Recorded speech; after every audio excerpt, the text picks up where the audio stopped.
Today's topic is military leave, the protections that public employees have if they're required to train or if they're deployed with the armed forces of the United States. My name is Steve Serbalik, and I'm a panel attorney with ASCOPS in Arizona.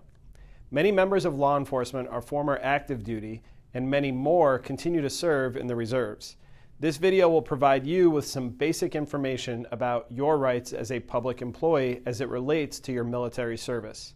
Today, I'll talk about the basic protections provided for members of the military, Arizona's provision for paid military leave, as well as some of the relevant legal limits to your protections related to military leave.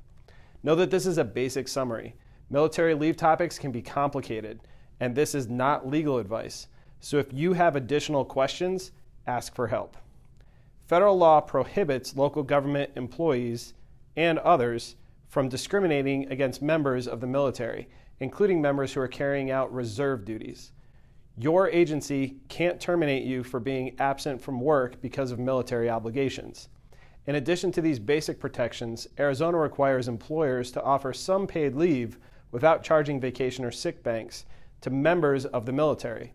Specifically, Arizona law requires government employers to provide paid leave for 30 days in any 2 consecutive years.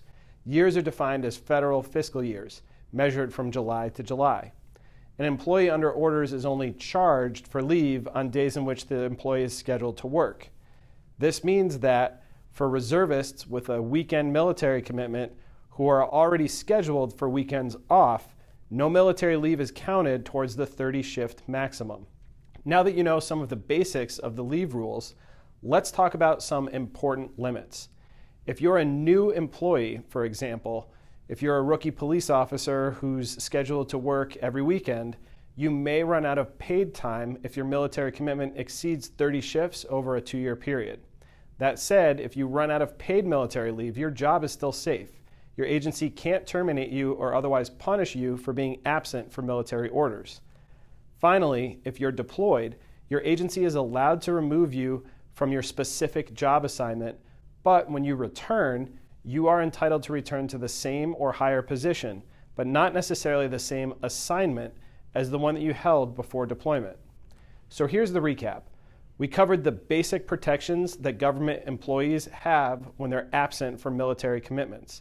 You can't be discriminated against, and you can't be terminated for being absent due to military orders. We also covered Arizona government employees' rights to pay for the first 30 shifts missed in a consecutive 2-year period. Next, we talked about some limits to military members' protections.